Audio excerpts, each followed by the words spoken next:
સુરત શહેરની લિંબાયત પોલીસે મારામારીના ગુનામાં નાસ્તા ફરતા આરોપી જે વર્ષ 2017 એટલે 9 વર્ષથી ફરાર આરોપીને ઝડપી પાડ્યો।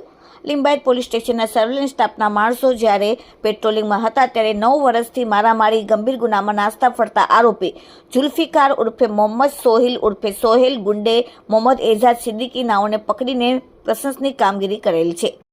આરોપી જુલ્ફિકાર સોહિલ ઉર્ફે સોહિલ ગુંડે તારીખ 20/1/2017 રોજ મદીના મસ્જિદ પાસે આવેલ ગરીબ દરબાર હોટલ ચલાવતા ઇલિયાસ ઇકબાલ રંગરેજ નાને ત્યાં સહ આરોપી સરવર શેખ તથા ઇમરાન અહમદ ખુરશીદ અંસારી સાથે જમવાનું પાર્સલ લેવા માટે ગઈ।